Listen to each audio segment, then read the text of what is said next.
Hello, everybody. Welcome to this month's meeting of the Firefighters Book Club. A couple of announcements for this month going forward. Trying to arrange the book for May. We've been kind of behind. I just spent a week in New York for spring break with my son, and then I got pretty sick afterwards with the flu. So I apologize. I'm kind of behind. I'm trying to work it out with Corley Moore. We're looking at doing the 9Ls. Most of you are probably already got this book and you're already reading it. So I'll try to get with Corley, get him all scheduled for May or June and try to get, I know that we've talked about him coming up soon. So between my schedule and Corley's schedule, we'll see how that goes. The other book that I'm looking at trying to get done here in the next quarter is also The Company Officer by Jason Hovelman.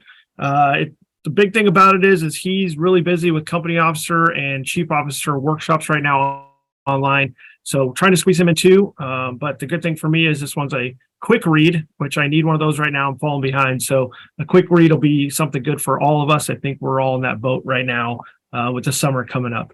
The next announcement that I have, we've had Chief Tommy Dunn on here before with his previous book.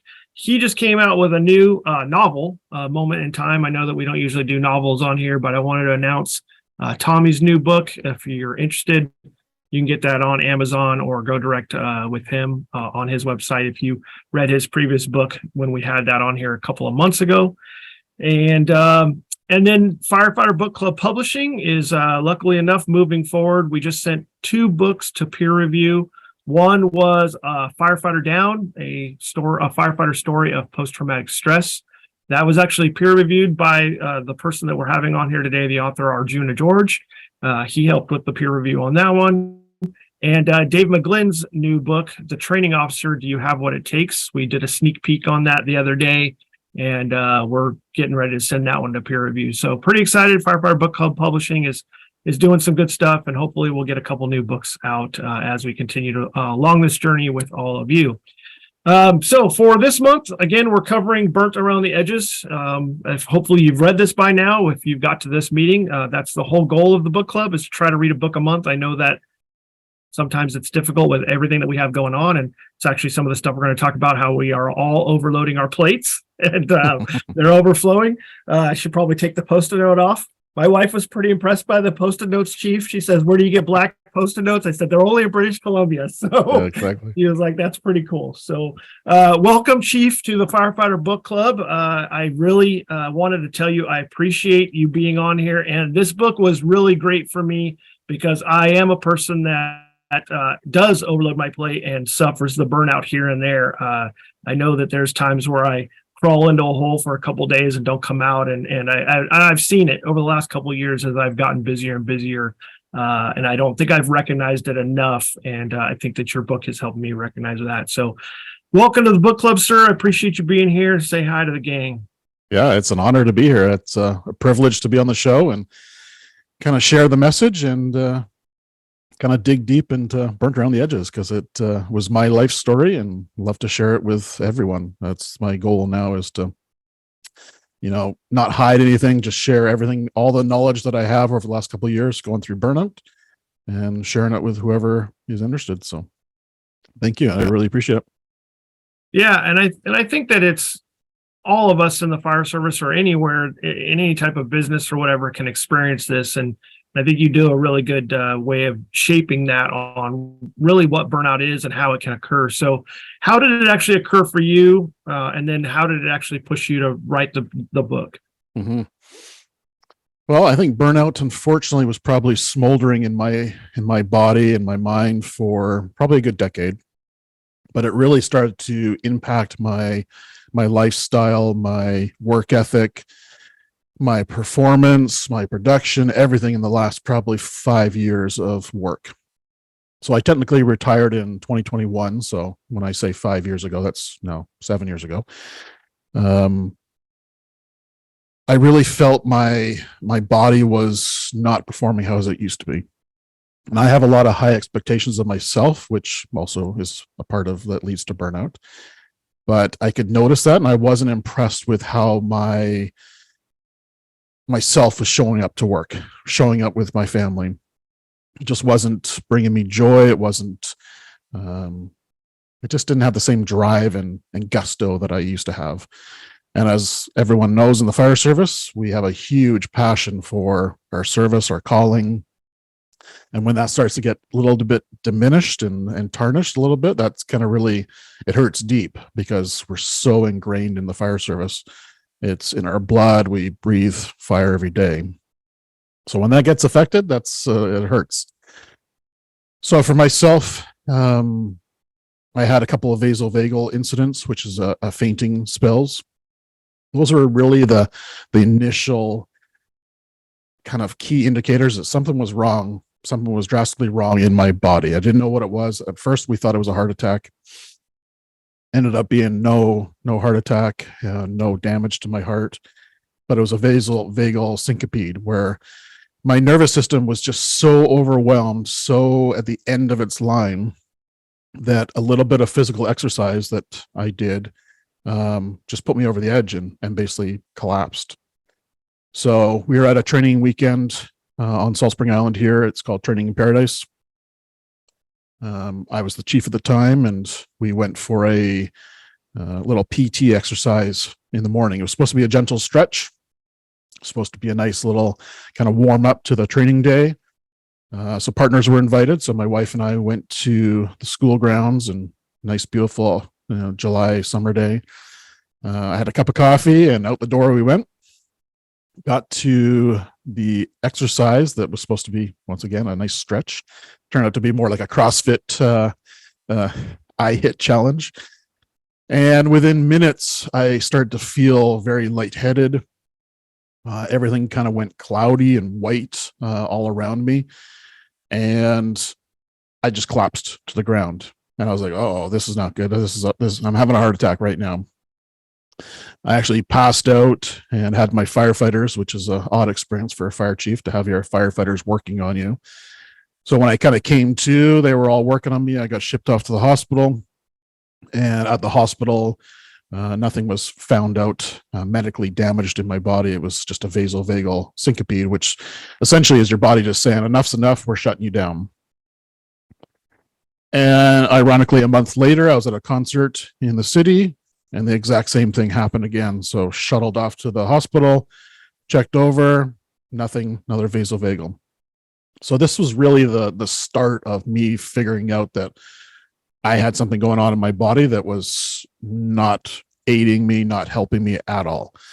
And that's kind of where my whole journey started.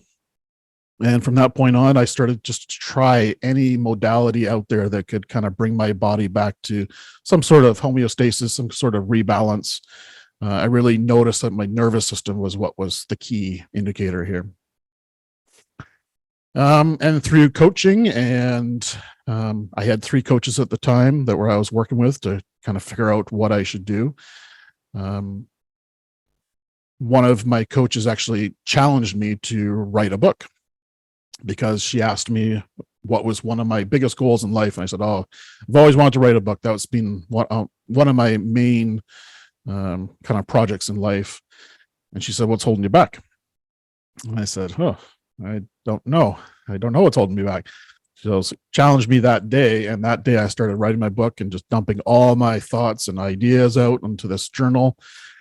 And that came out with Burnt Around the Edges. And the book title came right from day one as well. I never veered off from the title name. It was stuck on day one.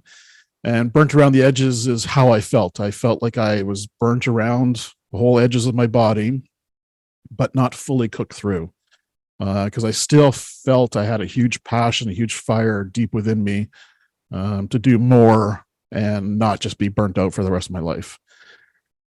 So that was kind of a good feeling that there was light at the end of the tunnel, and through coaching, I was able to see that, write a book, and now get to share that message, which is pretty fun and exciting. And, it's a very vulnerable subject. It's a very personal subject, but something's changed in me where I'm like, I'm happy to share any component of my life. Being vulnerable, being open and honest is such a freeing feeling for sure. So that's kind of the story in a nutshell of how we got to where we are today. Well, I think it's pretty awesome. And like we were discussing, there's just not enough for firefighters to like look at that self-care we're just go, go, go all the time. So I kind of started reading through some of this, and I think that a lot of us will get to the portion where you're talking about COVID. And I think COVID not only hit everybody really hard, but the fire service for sure. Every call we're going on, we're in full, encapsulated suits like a hazmat every single call for a while. And I think that it became very trying. So at that point, you're still the fire chief when COVID hits, right? Yes. Yeah, when COVID hit, I was definitely feeling the grunt of burnout for sure.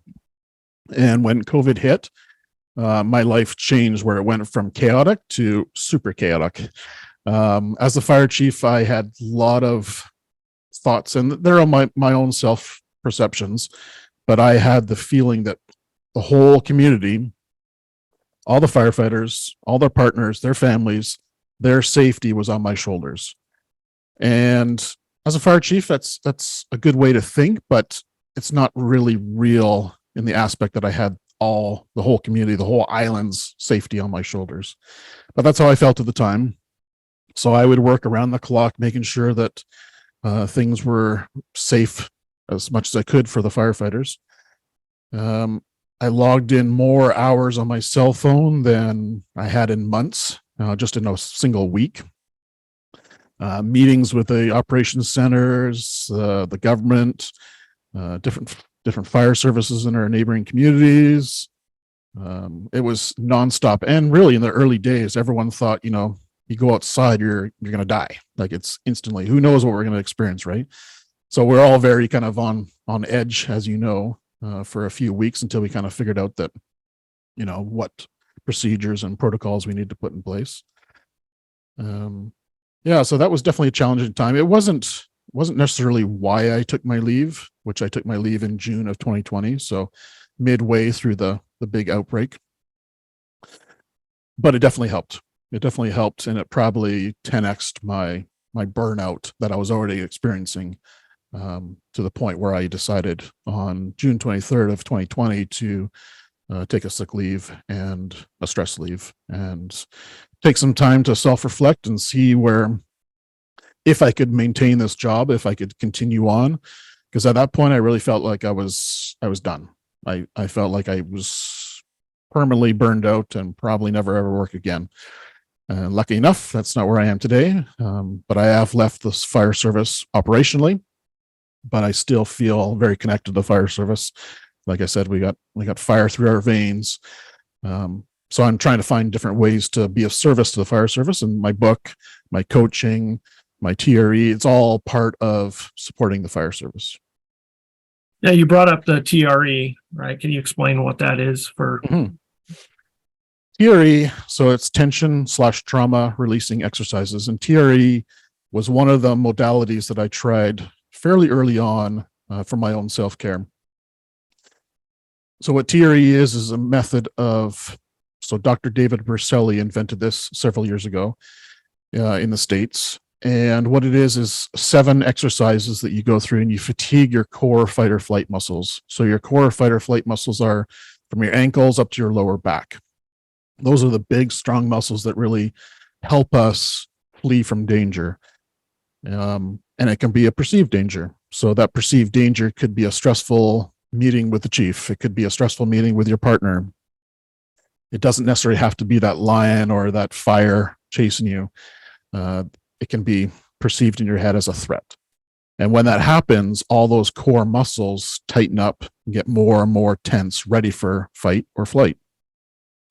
And without actually dispensing that energy that's in your muscles, that stuck energy, stuck energy is kind of just left in your body. And without it getting released over time, it just gets stiffer and stiffer, tighter and tighter, which causes back issues, knee issues, all sorts of different issues. And it's just not comfortable. So what the TRE does is it actually puts you into a state where you actually tremor and shake it out of your body. So it's rebalancing your nervous system. It's bringing your body back into a calm state, so parasympathetic state. Through the process, you actually tremor for up to about 15 minutes. And a tremor could be different for everyone. It could be really big shakes, or it could be just a little vibration in their body. But whatever's happening, it's a very somatic kind of whole body experience that's releasing tension and stress within your body, deep within your muscles. And it really targets one particular muscle called the psoas, which is many people call the emotional muscle or the stress muscle, because that's where it holds all that tension. And that's part of the hip flexors. So when we're in fight or flight, that muscle gets very constricted over time. And it also holds what they say is emotion. So any trauma that we experience, anything like that, is stored in that muscle as an energy. And without releasing that, it's causing chaos in your body and extra stress in your body.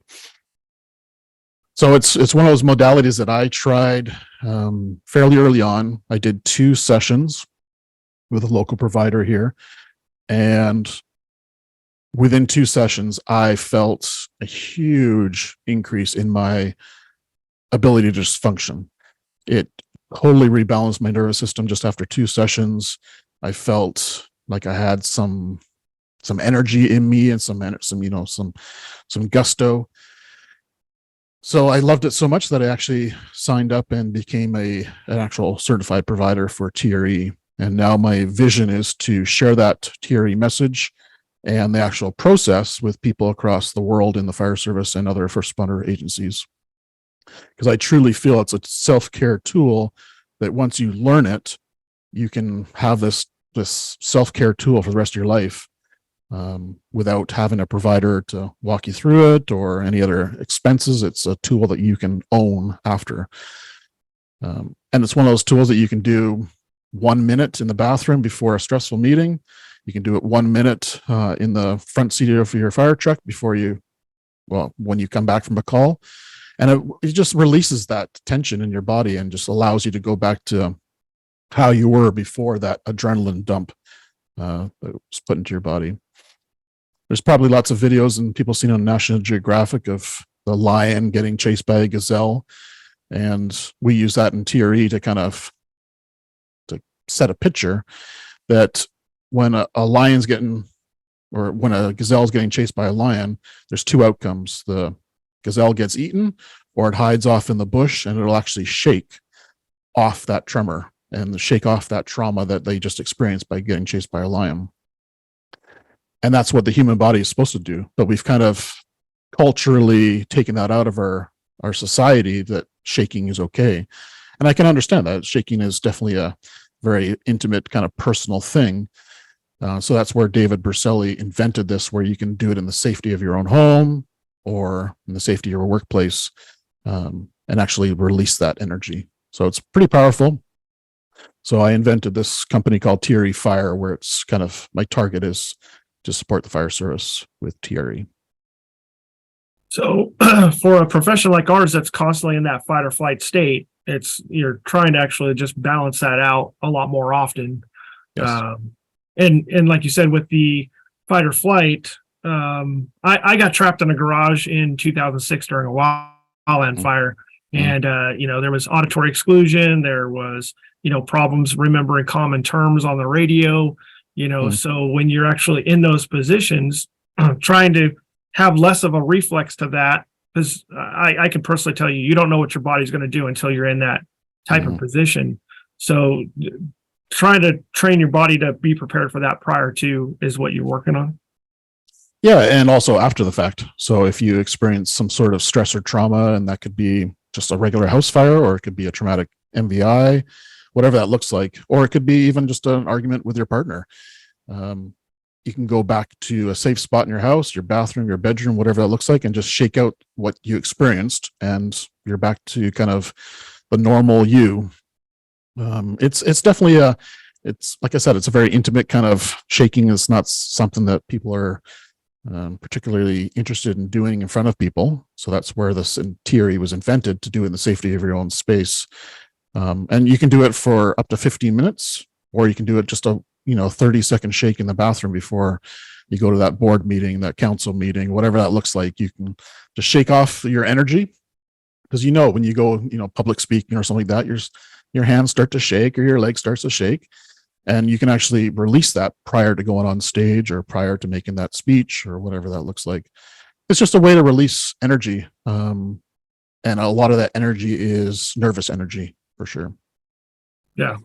So you actually talked about like an emotional event with your partner and things like that. And I know in my book we kind of started off like right at the beginning where we said you're going to have a lot more employee fires today than it seems like prior to, and now a lot of us are bringing our home life to work. I think you're seeing that more and more. You have the social media compounding it, and those types of things. And even for when you actually got to the point where you experienced the burnout, you had all of that compound stress going on at home, correct? For sure. Definitely a good home life, but young kids at the time, great family. There's no issues there, but yeah, there's a lot of extra stress on top of being the fire chief or being in the fire service alone. There's a lot of extra stress of just being a parent, a partner that's present. And I honestly felt like I was being a good father, a good husband, but on the flip side, I was never present through most of my career. I was always thinking about what's next tomorrow, what employee fire do I have to put out tomorrow. So those were definitely weighing on me, and I was never really present. And that's one thing I've really noticed that I'm trying to work on is when I'm with my family, when I'm with friends, when I'm out with a coffee with somebody, I'm trying to be really present and be with them in the moment versus thinking about what I got to do tomorrow or the next day. Cause that just adds stress to your plate that's not required and not needed. And you just build better relationships with people if you're actually present and listening to them, right? Well, one of the things that I found interesting was you talk about like the transition from coming from work and then to home, and you would have that time to go and, kind of have that transition. And I think mine really started with COVID because she wouldn't let me walk in the house without changing clothes and showering and all that before I could kiss the kids and give her a hug and all those types of things. But it seems like it's continued now that I'll come home and I'll take my own time before I kind of come out of the room. And I think a lot of us are starting to see that, hey, if you can figure out a way to have that transition, especially if you're on 24 or 48-hour shifts, it's hard to go right from the fire station to your own house. I know that sometimes I'm still talking like I do in the firehouse at home, and it's like that's not appropriate ways to talk, and we're and I want to do certain things that just that I don't have it at home, so I think that was really a great one for me to look at how to do that transition. Yeah, I think it's super key, and it can be different for everyone.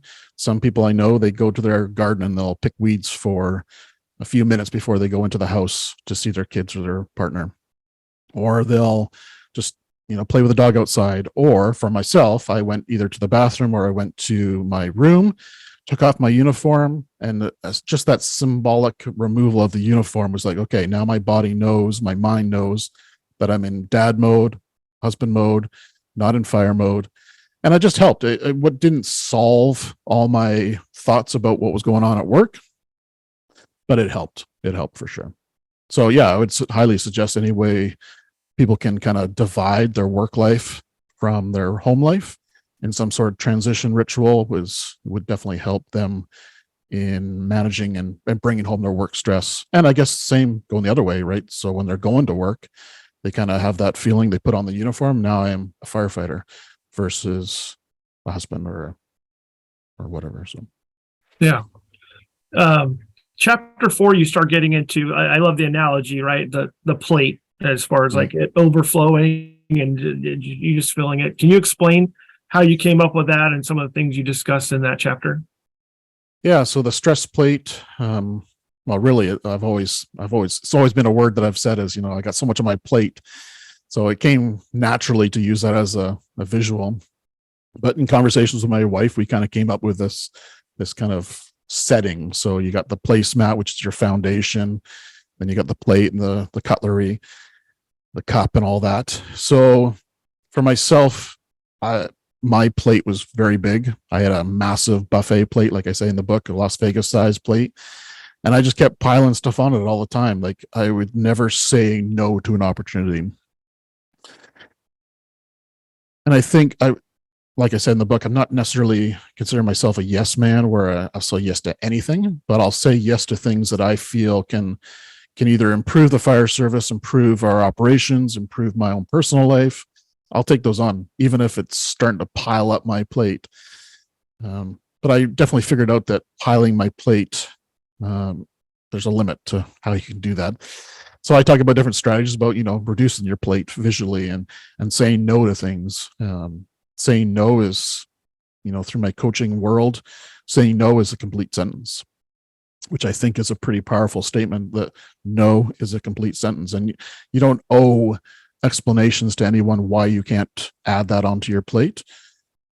You just say no, and you don't need to further explain yourself. Yeah, and then there's things like the cup. You fill your cup up, and really until it's full, your energy and your energy that you give to people or give to other projects can't be given until your cup is full. And when it starts to overflow onto the saucer, that is the energy and the time and the commitment that you can give to other people and projects. And I've always been a very servant kind of style leader. I've been one who gives more than takes.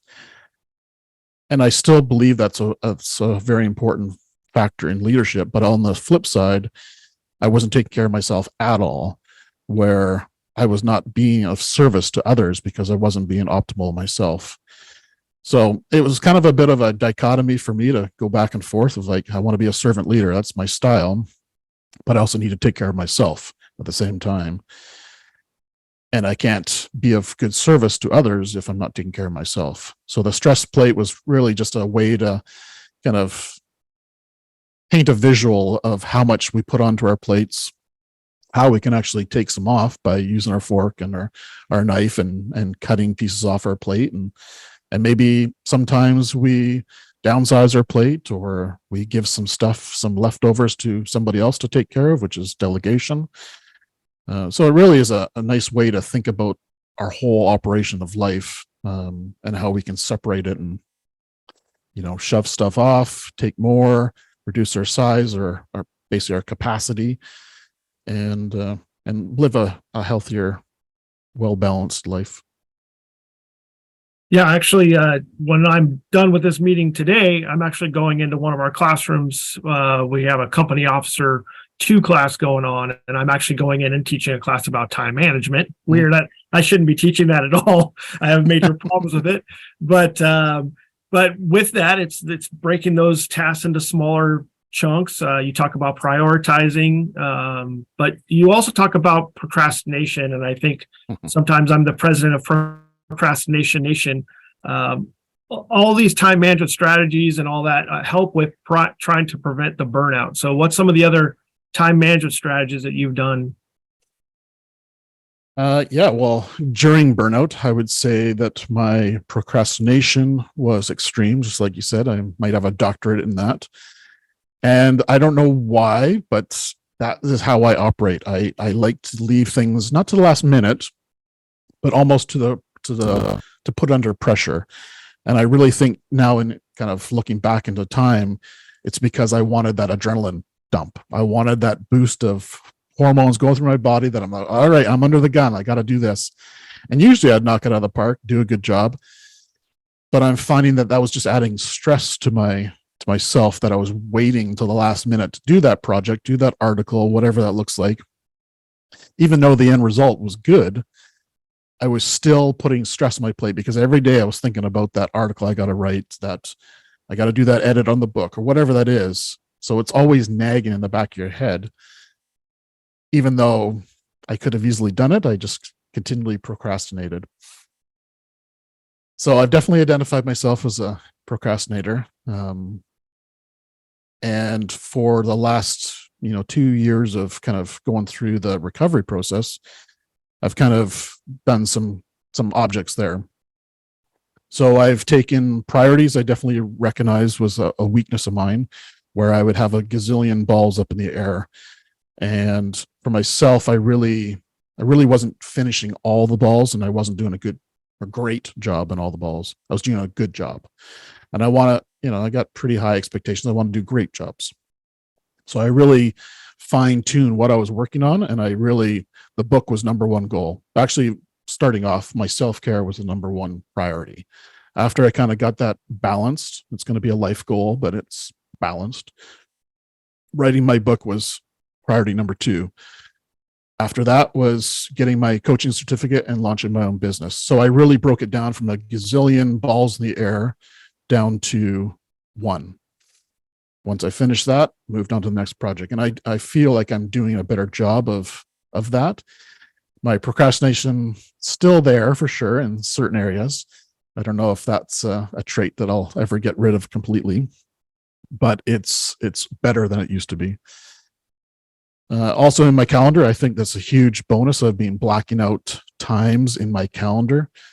So people who log into my calendar to book a session with me through coaching might see, a complete full day. But on the back end, that full day might include, 2 hours of exercise, going out hiking or self-care or doing my own personal TRE or doing reading. I'm just blocking that time out for my own well-being versus having it chock-a-block full of meeting after meeting after meeting after meeting. As the fire chief, that's where I felt. I felt like I was going to every single meeting. And as soon as I left that meeting, I was boom into another meeting and never had a chance to actually do any of the tasks or objectives that came out of those meetings. It was just on to the next one, on to the next one. And that felt very draining, not very satisfying because really I didn't feel like I was getting anything done. So that also led to the burnout where I would take it home and work on it at night or the weekends. And, I tell people that I actually took holidays to write operational guidelines, which is just crazy because my life at work was just boom, boom, boom, meeting. So now I actually, when I was working as well, I blocked out white spaces or blacked out black spaces in my calendar. And that was a no-go zone for anyone to book. And now I've continued that into my own life where I'm working for myself, but I have those times blocked out where I'm not doing meeting or podcast after podcast. It is a little bit more well-balanced and structured. So that's definitely been one of the key ones is scheduling. Everyone's got a schedule. Everyone's got, Google Calendar or Outlook or whatever that looks like. And just slot in, an hour a day even could help just to work on some of the things you've been thinking about through that day, writing lists or whatever that is. We're just sitting there staring off to space. Like really, how often do we just sit with ourselves and think? And that is one thing that I'm a big thinker, and I did not have the opportunity to think. I did not have the opportunity, the space to think. And I really think that's where innovation comes from, new ideas. If we're doing all the time, there's no chance for new ideas to pop up. So that space in your white calendar could be opportunities to think about innovation or what you could do for yourself, or it could be fitness and meditation or whatever that looks like to rebalance your body. Well, I think a lot of things that lead to us not having the time for ourselves is a lot of times in the fire service for leaders, we preach open door policy. Hey, my door's always open. And I want to teach that when I'm teaching a management class as well, but I have to say, look, there's a time that your door needs to be closed. Mm-hmm. Sometimes a sign is up, like leave me alone for an hour. You have to take that time.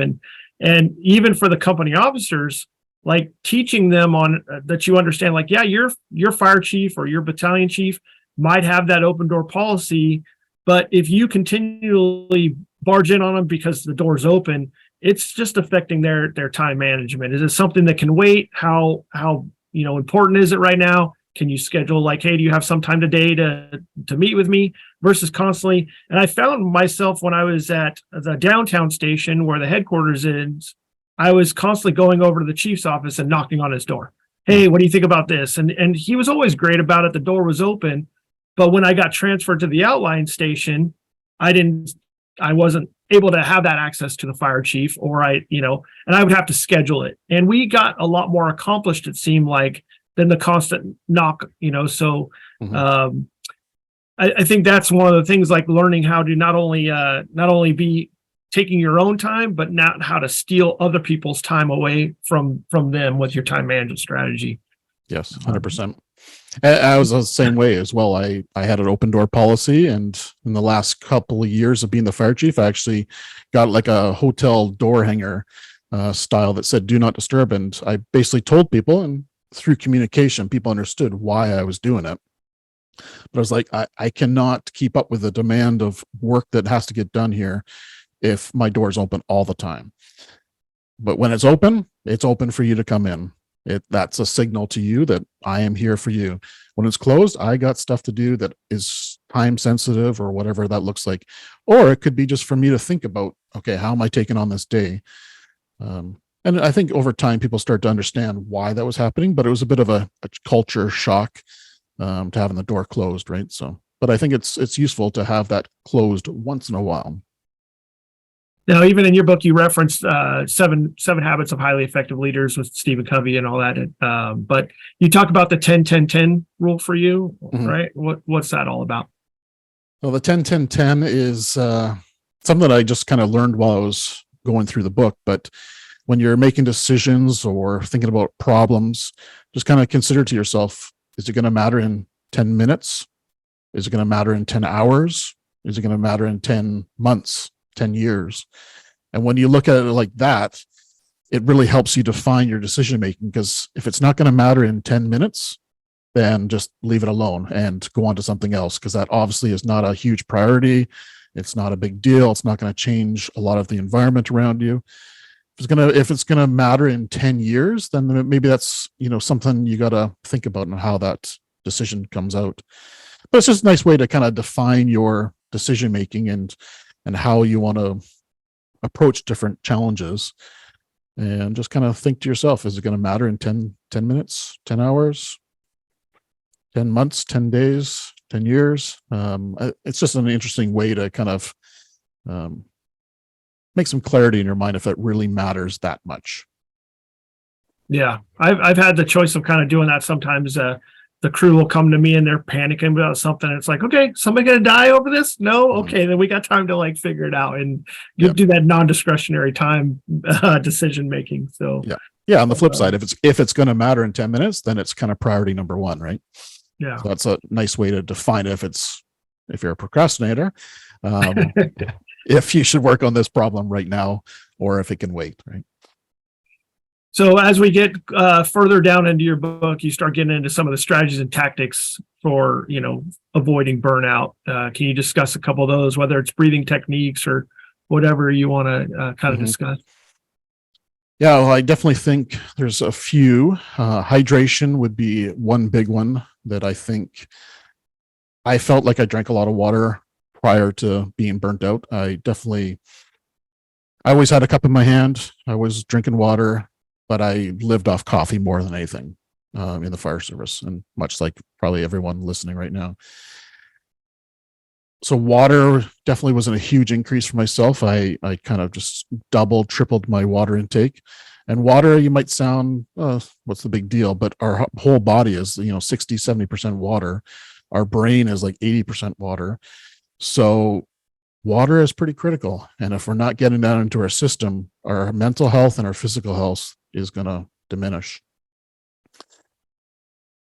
So water was a big one. Electrolytes, getting some good salt in my body, getting some good minerals and supplements in my body was another huge thing. Taking magnesium. For myself, I was not sleeping great when I first started experiencing burnout. Not sleeping great. Had a lot of restless leg cramps. That's also a cause of dehydration. But taking magnesium was probably the number one supplement that kind of supported my sleep and my nervous system a little bit better than anything else I've tried since. So I started off with 200, went to 400 before bed, and started sleeping like a baby again. And leg cramps, I think I've had one in 3 years, and that used to be almost a weekly experience where I'd have a quad or a hamstring just lock up in the middle of the night.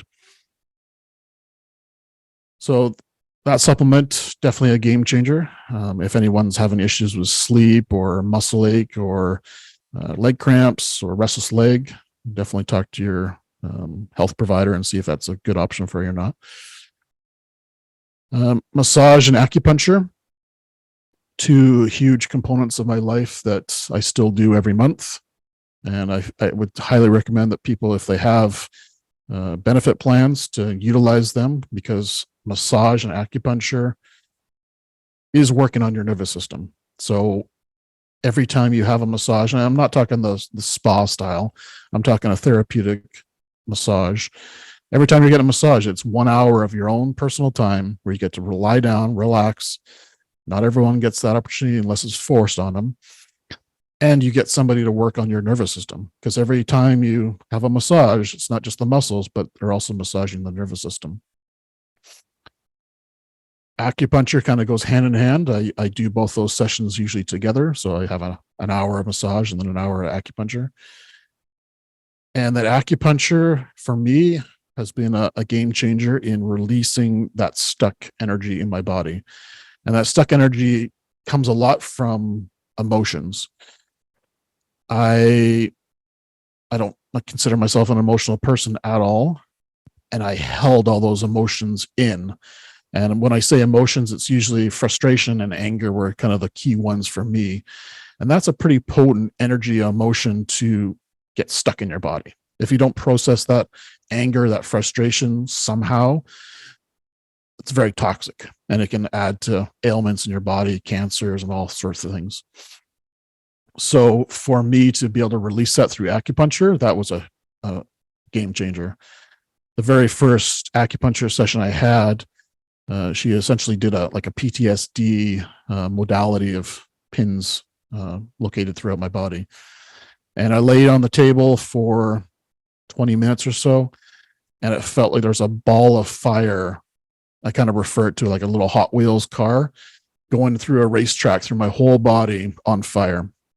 And that was all that stuck frustration, anger, energy, stress stuck in my body, just didn't have a way to escape. And through that needle application, it released it. And that was the most unreal experience I've ever had in my life, where I could feel in my body that energy moving finally and dissipating. So that would be a couple. Breathing for me has been another game changer.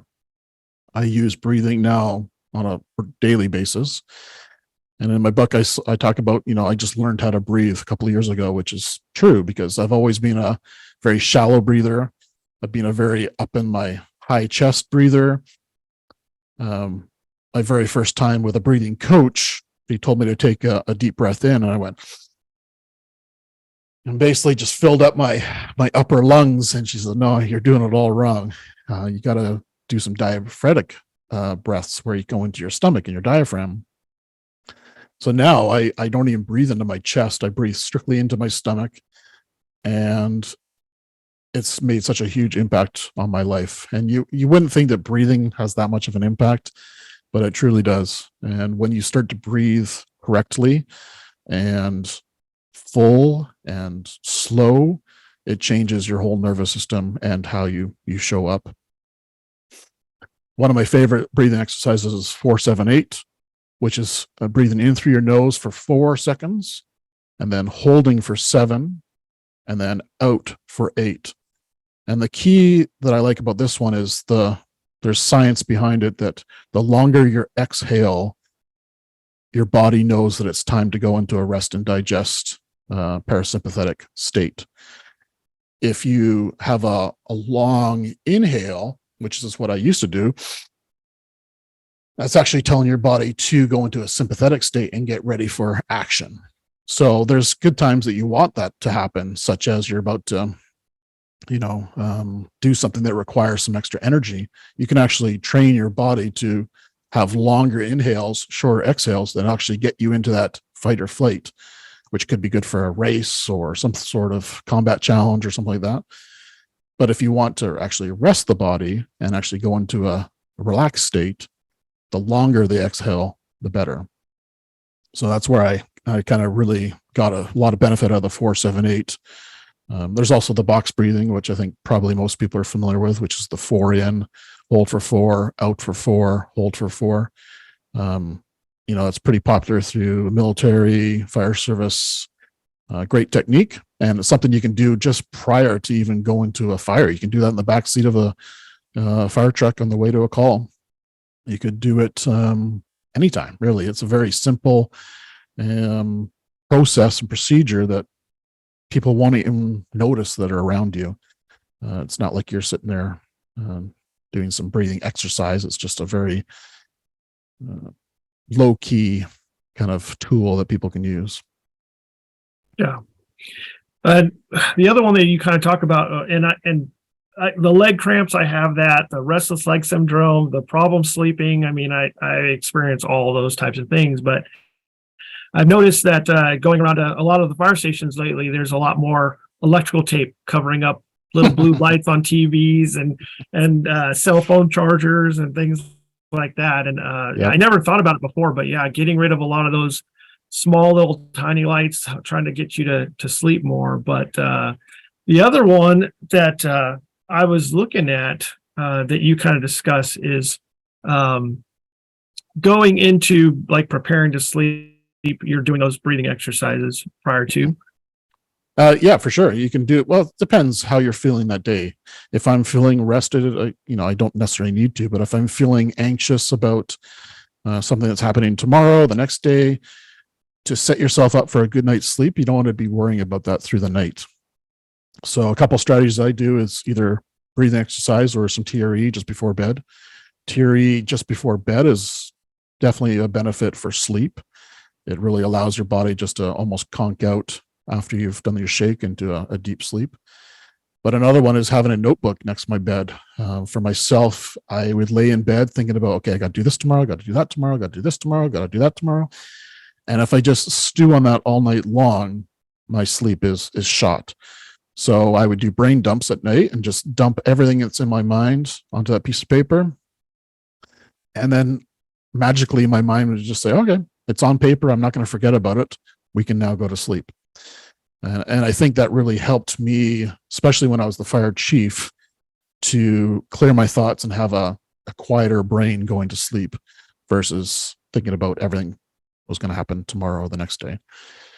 So that was a big thing. And I still use it, but not nearly as much because my life is not as chaotic as it was. But I truly think note taking, and a friend of mine actually bought me a pen that had a light on the end of the pen. So when you took off the cap, it was a light on it. So in the middle of the night, even if I popped up and went, oh, I got to do that tomorrow, I'd write it down, boom, right back to sleep. But if you don't get that out of your head, you're destined to be tossing and turning all night long. Well, the other one you discussed is that's also that time that you're digesting. And unfortunately, sometimes Firehouse World leads us to snacking late at night, and that's not helping us with our sleep either. Yeah. Any alcohol, any food just prior to bed is now your body is trying to digest that and process that. And people think alcohol is a good way to get to sleep. And it does have a benefit of getting to sleep. But it doesn't aid you through the night. Most people will find if they have a couple of drinks on a weekend on their day off, go to bed, they'll wake up probably 4 or 5 hours later and not know why. Thinking that they had a good sleep, but really they got conked out really early. And now that sugar is getting processed at 2 or 3 in the morning, right? Versus not having that alcohol beverage. Yeah. So food is another big one that affects your sleep for sure. So I try to have a glass of water before bed, my supplements, which is the magnesium and a few others, and just try to have quiet time. Unfortunately, I was talking to Jim Moss the other day, and I still have a TV in my bedroom, which is one thing that, would make our whole bedroom more of a sleep sanctuary than it is right now. But like you said, everything's taped off. There's no blue glowing lights in our bedroom anymore. It's all strictly a dark, cooled room. So yeah, we have an AC unit in our room now. We got blackout blinds and black electrical tape over all the, those little things like our phone chargers are all glowing in the middle of the night. And that it all helps if you can make your room just a black, cool area to live in. So, and that could work in the firehouse as well. Yeah. I think the last one for firefighters that you really discuss is the kind of the technology driven stress. I know that for us, our firefighters now have active 911. They can literally turn on fires and listen to fires like in a totally different part of the county that's not even going to affect us. And I purposely don't have active 911 on my phone. I think that I'm one of those people that would end up having it on while I'm at home and like listen to fires even on my days off. My crew is like, I can't believe you don't have active 911. I said, I don't need it. I don't want it. But it definitely makes my job tough sometimes when we're trying to go to calls and I'm the only one that can't look up the address on my phone like everybody else. So I think that for you kind of talk about getting rid of technology and even some of the social media and when your phone vibrates and bleeps and notifies for everything. I wouldn't say get rid of technology. I'm a huge component and a fan of technology. I think it plays its place definitely in our lives, but there's limits to when that should be accessible to you. So for me, I had my phone beeping all night when I was the fire chief, either a notification from somebody or a notification of an email or a important message from EOC or whatever that looked like. It was just constantly going. And we have I am responding, which is very similar. So it was beeping off. And, even on calls that I didn't have to go to, I was getting alerted in the middle of the night, disrupting my sleep, which you do that once a night, even if it's only once a night, that's still disrupting your sleep pattern and bringing you out. And then it's going to take you another half an hour to get back to sleep and into deep sleep and REM sleep. And so very distracting. But one of the biggest things for myself was deleting all those nasty social media groups that are out there that serve no purpose other than complaining and moaning about stuff in life that has no, those keyboard warriors that are out there just whining and complaining about things that really did not serve me at all. I was on there because I wanted to be in the know as the fire chief, what was going on in our communities, what was going on around the province or the country or North America. I wanted to be in the know just to see, to be, if a question arose that I was knowledgeable about what was going on. A little bit of intel. But all that did was, it was just poison for my brain of just reading that stuff all the time of negativity. And a lot of it was, against budgets and fire halls and, money spent. And that just aggravated me to no end. So I got rid of all those, which was a huge stress relief for me. And I still have not gone back to any of them. I still free myself from listening to that because it wasn't serving any benefit and they didn't have any power on to make decisions or anything like that. So it was basically just a complaining spot for people to whine about. So that was a big one. But I'm a total believer of social media and technology. I use it on a regular basis. It's just having some boundaries in place about what's providing you energy and joy and information versus what's bringing you down and just causing your life to be more stressful than it has to be. Yeah. Well, and you mentioned Jim Moss. You've been on his podcast, Firefighter Success. You just started your own podcast. Yes. So. Yep. Beneath the Helmet. Yeah. So my podcast, Beneath the Helmet, is a bit of a morph of. I found there's a lot of podcasts out there that were about physical firefighter health. There's podcasts out there about mental firefighter health.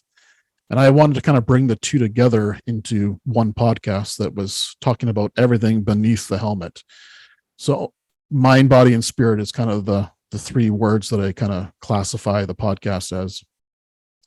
And everything we talk about has a leadership component to that, a self-development component to that. And it's really an opportunity for people to share their stories about anything beneath the helmet. So mind, body, and spirit, their challenges, and then tips and strategies for people to live a healthier life, healthy career, and a healthy retirement is my goal. And it's just a way to share that message and get connect with people and stay connected in the fire service now that I'm not operational. I want to still be connected to the fire service, and this is a good way to do it. And so if anyone wants to check it out, it's on all the major platforms as well as YouTube, and it's called Beneath the Helmet. You can also check it out online at beneaththehelmet.ca. And any other ways to get a hold of you as far as your Silver Arrow coaching or anything like that? So coaching company Silver Arrow is my organization that supports fire service leaders across North America with a real focus on the stress and resilience component of being a firefighter or a fire chief. So they can contact me at Arjuna at silverarrowco.com. So it's ARJUNA at silverarrowco.com. I'm on all social media as well, so you can check me out on LinkedIn, Instagram, TikTok, Facebook, you name it. Pretty easy to get a hold of.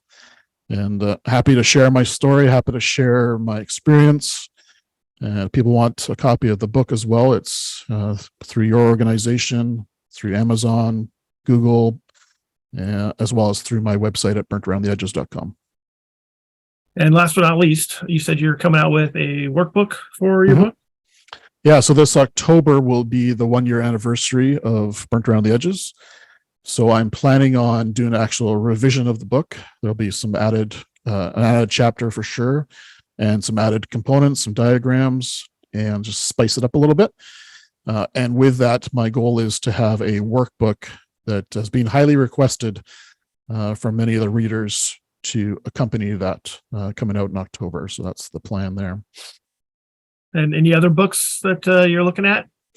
I am working on a co-author book right now with a doctor in the States, and we're talking about firefighter resilience. And it's 6 challenges for firefighter resilience. So that should be coming out this year for sure. I'm not quite sure when that will happen, but sometime in 2023.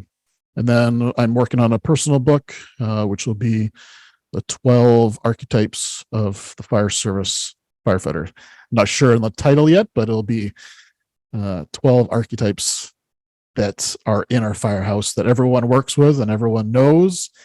It'll be more of a fun style book where it'll be about leadership, mostly on how to deal with those people, how to use them to their abilities, how to manage them, how to communicate with them, conflict issues, the pros and cons of each kind of archetype that we see in our fire service.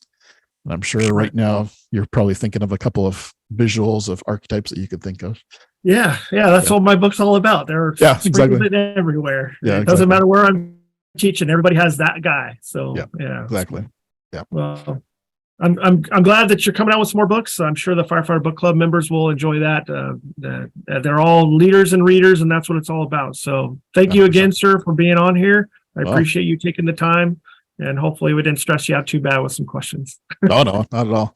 That's the nice thing of it. It's my story, right? So it's pretty hard to get stressed out about my story. It feels good to share it, and it's an honor to be on the show. So I really appreciate it. All right. Well, I appreciate it, sir. Thank you much for sharing your story, and we will see you on the circuit somewhere or sometime soon. Sounds good. Stay well. Thanks, Chief.